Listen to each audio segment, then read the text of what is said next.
Bonjour Jean-François, nous sommes rue de l'Église à Saint-Valery-en-Caux. Tu sais que cette rue a été fortement touchée par les inondations de 1999. Quel a été ton rôle pour la prévention ultérieurement, sachant que ces travaux ont fait leur office jusqu'à maintenant? Bonjour Luc. Eh bien, effectivement, on est dans une rue et dans un quartier de Saint-Valery qui est très sensible aux inondations parce qu'il se situe en aval d'un très grand territoire en amont. Et dès les années 75-80 jusqu'en 99, c'est un quartier qui a beaucoup souffert des inondations à multiples reprises.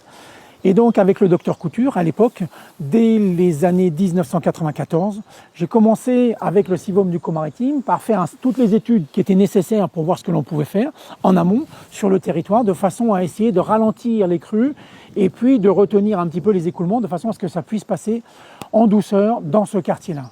Donc j'ai participé à la réalisation de ces études-là, j'ai suivi les travaux. Ensuite, avec le syndicat de bassin versant, on a continué à suivre les bureaux d'études, à continuer à faire les travaux. Et puis à la fin, les derniers travaux ont été faits dans cette rue-là, de façon à permettre l'écoulement avec ce caniveau qui a été créé exprès, jusque dans le port, pour éviter les derniers risques d'inondation qu'il pouvait y avoir ici.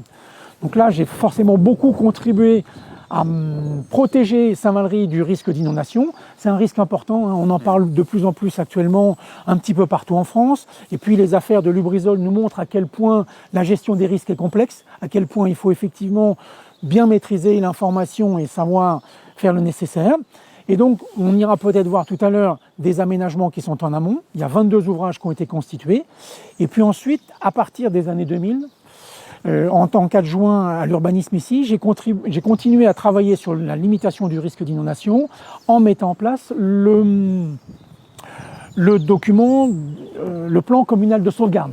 C'est un document qui organise la gestion de crise, qui permet de savoir qui doit faire quelque chose, à quel moment et à quel endroit, d'anticiper le risque et finalement d'anticiper toutes les solutions qu'on doit mettre en œuvre. Donc c'est un complément indissociable de tous les ouvrages qui sont en amont.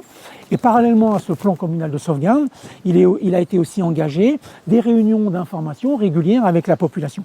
Parce qu'on sait bien que tout ce qui a été fait permet de réduire la fréquence et l'ampleur des inondations, mais le risque zéro n'existe pas, et donc il faut aussi s'adapter et préparer le cas extrême, au cas où il pourrait se reproduire. Voilà, donc ce sont des éléments qui sont importants, sur lesquels j'ai passé une bonne partie de ma carrière à essayer d'améliorer et de diminuer tous ces risques-là sur Saint-Valery-en-Caux.